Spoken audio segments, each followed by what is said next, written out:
Hello, so for today, we will be dealing with the discussion pertaining to the basic function and features of Visual Studio. And at the same time, gagawa na rin tayo ng form kasabay yung pagko-code using Visual Studio. Okay, just click the start button.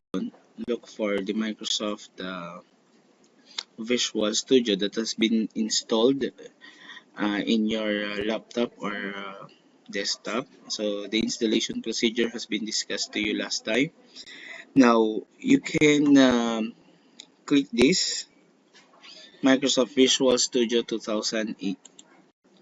After clicking it, now you can the file menu, new project, then Visual Basic.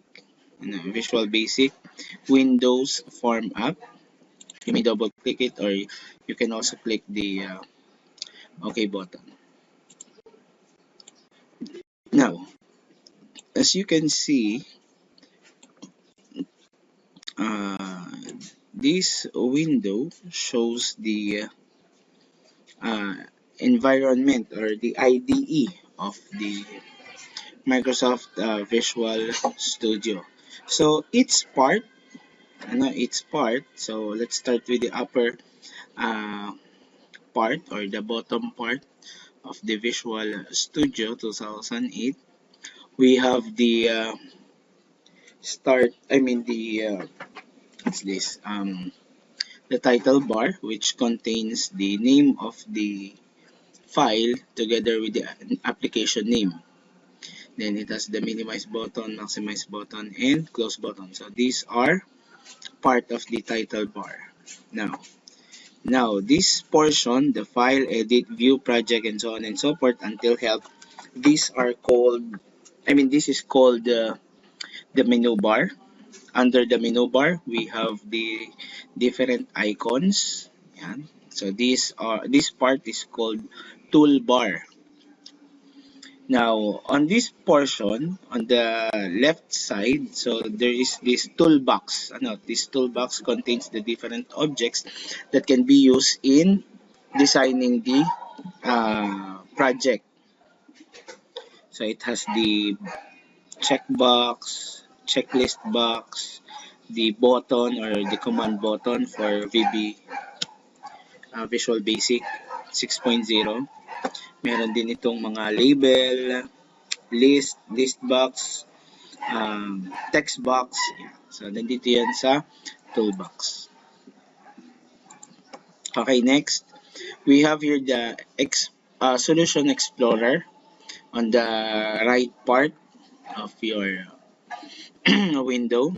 So, this shows the name of the project, then the forms, the available forms that is embedded on your project. So for now, we only have one form which is named Form 1. So dito yun makikita sa Explorer, Solution Explorer. Then under the Solution Explorer, we have the Properties or the Properties window.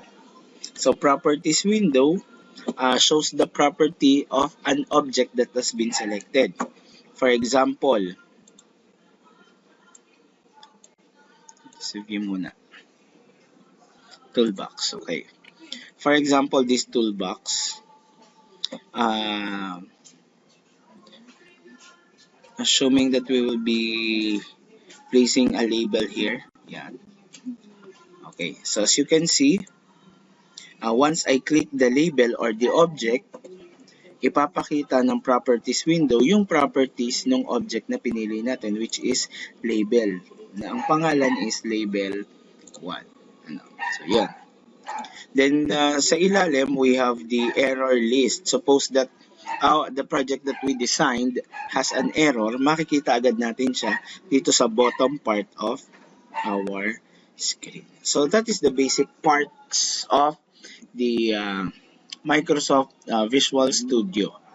Now, how to create, isa nga pala, before I forgot, nalimutan kong sabihin. Ito is the window project object. Ito yung gitna. Ito yung ito yung window form object. Window form object nga. Sorry. Window form object. So ito yon. Ito yung gitna, yung working area. Actually, dito meron tayong dalawa. Una, this is the design view. Then later on, ipapakita ko sa inyo yung code view. Magkaiba yon. Yung design view, ito yung form view na kung saan tayo ay mismong magde-design or maglalagay ng mga object. While yung code view naman, ito yung part kung saan tayo pwedeng maglagay or mag-type ng mga codes. Now that we have already identified the different parts of the VB.NET, we are now ready to create a simple form or a simple project. Okay, assuming that we are asked to create a form that is designed to get the sum of two numbers. Again, get the sum of two numbers. Okay, first we have to plot all the objects that are needed in the project. So I have already dragged the label, the first label. Then we will change its caption here on the properties window. Just look for the word text. Ayan. Anything that is written in the text property will be seen on the form. So ilagay natin first number. Okay. Okay. Naging first number. Then another label. Here in VB.NET, you can see that the object has a vertical line. It has a vertical line and to show na itong ating text is aligned with the other. The first object is aligned with the second subject. Second object. Second number. Okay. Sorry. Close muna natin to. Dito muna sa design view. Yan. Kita nyo, naging pantay. As you move it, yan. Pantay, nagkaroon ng vertical line na blue. Okay, next. Lagay tayo rito ng another label which will have the number. The answer. Sum. Okay. I-align din natin ito.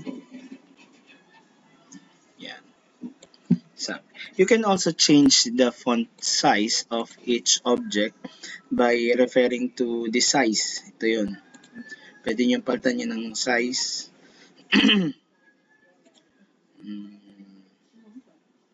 Itong font. Yan. Pwede nyo palitan ng font style or font size. Ito yan. Yung object na pinili ninyo. Okay. Like for example, itong sum. We want to change the properties. Gawin natin halimbawa ay ang design niya ay ito, halimbawa. Then ang size niya is 18. Okay? Yan.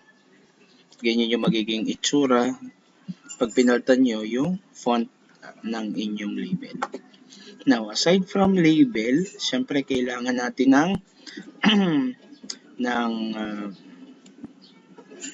ng object kung saan tayo pwedeng mag-input. So, if this is label, for caption, the other one, the object that will allow us to make an input is this text box.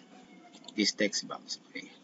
Maglagay tayo ng dalawa lang kasi dalawa lang naman yung ating input. So the first text box is named as text box 1, then the other one is text box 2. So automatic naman yung pag-label or pagbibigay ng number ng ating VB.NET. Okay. Next, we have to put a label here for our output. I mean for the answer.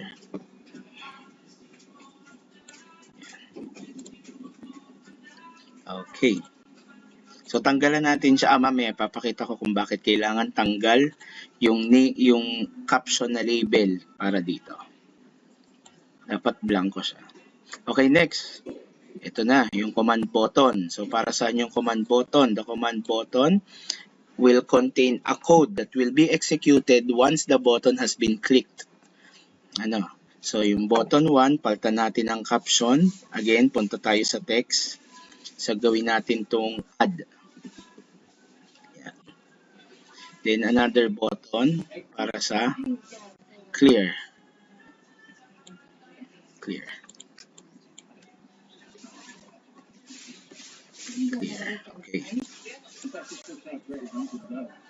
Yeah. Okay. So, ngayon, all the objects that are needed in getting the sum of two numbers has been plotted on the form. So, next step is to create a code. So, paano nga ba tayo gagawa ng code? Okay.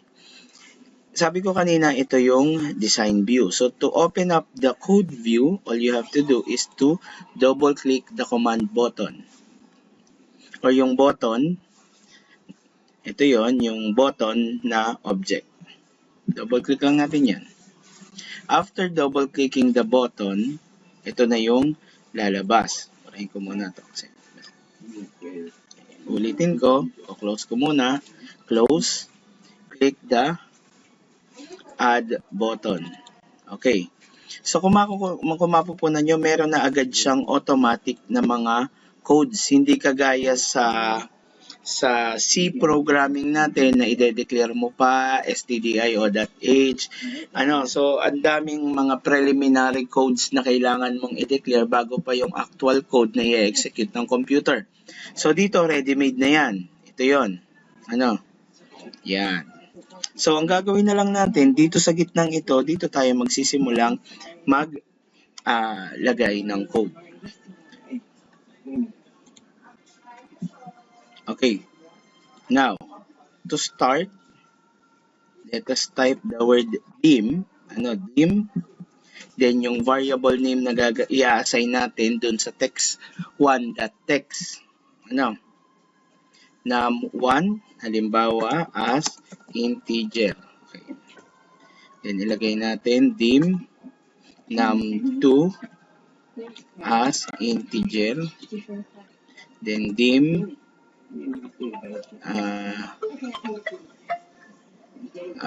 label 1 as integer. Okay, next. Sorry, hindi pala to label. Ito ay sum. Okay, sum as integer. Okay. Next, after typing it, we will now type num1, okay, space. Ayan, kunin nyo na isa. Bigay ni Kuya Junjun. Okay, so again, as I have said, we will assign num1 and num2 for the text box 1 and text box 2 respectively. Text box 2.text. Now, after that, we are now ready to use num1 and num2 to represent text box 1 and text box 2. So kung mapupunan nyo, ito yung tinatawag natin na variable. Variable.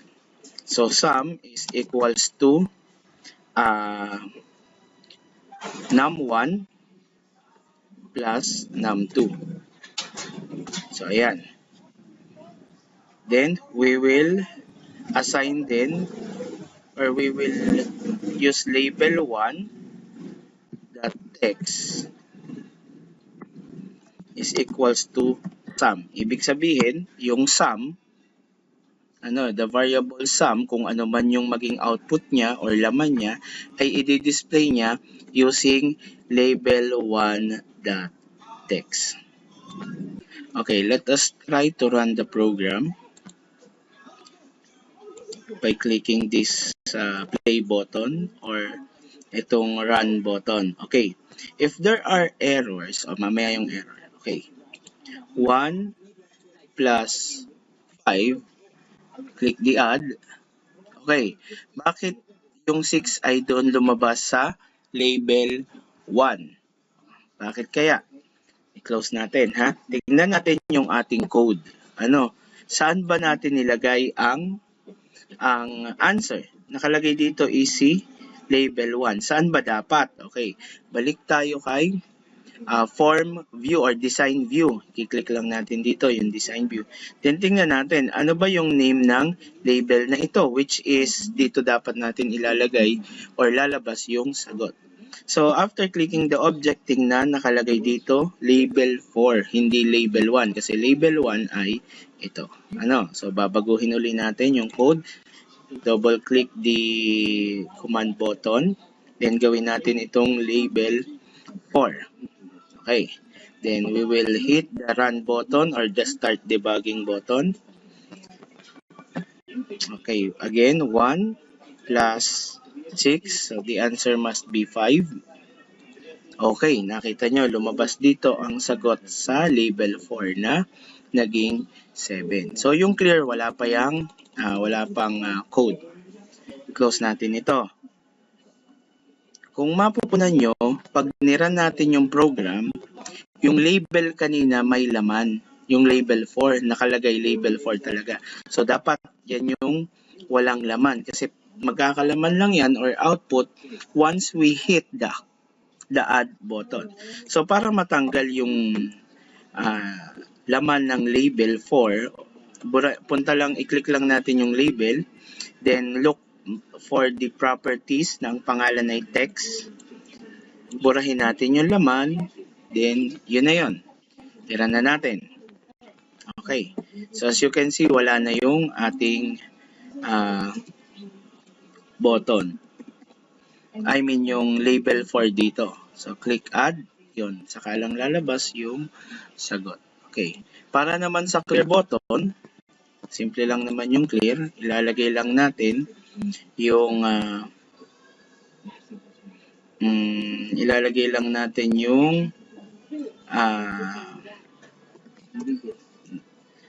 pangalan ng object na gusto nating i-clear. So, ilalagay natin dito ay text box 1 that text is equals to nothing. Text box 2 that text. Kung mapupunan nyo, as you type the name, lumalabas dito. Nagkakaroon siya ng mga suggested name. Ano? Is equals to nothing. Okay. Then label 4 that text is equals to nothing ulit. Okay. Tingnan natin. Okay. 1 plus 1 is equals to 2. Then after clicking clear, tingnan ko ano mangyayari. Okay. Nabura lahat ng laman ng first, second, at label 4 natin. Text box 1, text box 2, and label 4. Okay, tanong, sir. Bakit hindi nyo ginamit yung num1? So, yung variable na num1 is only good dito sa object na ito. I mean, dito sa loob ng private sub and end sub na ito. Kung gusto mo silang gamitin uli dito, itatype mo uli itong mga ito. Ano, para mapadali. Actually, nagagamit naman siya para mapadali yung pagpo-program. Dapat lang alam natin yung kanyang object at object name. Ano? So, ayan. Kung sakaling may error, o halimbawa, malian natin to. Purahin natin ito. Tira natin.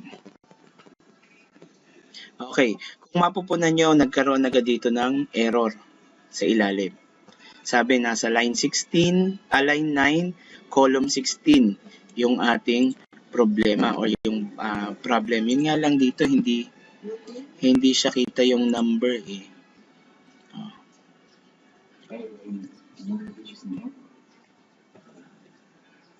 Yan. So, magmamano-mano ka. Pero ang alam ko meron to, hindi ko palang makita siguro. Yung number ng Pero kung gusto niyo masipag-sipag kayo, bilangin niyo lang isa-isa. 1, 2, 3, 4, 5, 6, 7, 8, 9. Nasa linean daw yung problema at sa column 16.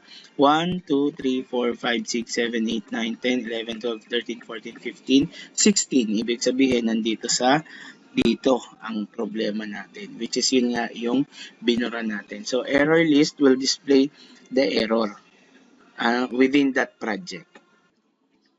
To save the project, so after dealing or after creating your program, to save the project, we will click the file menu, then save all, sorry, save all.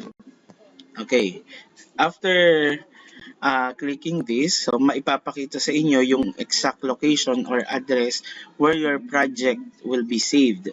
So, i-click yung browse, i-click lang natin yung browse, click yung My Documents, gumawa tayo ng folder dito na ang pangalan ay sabihin natin My First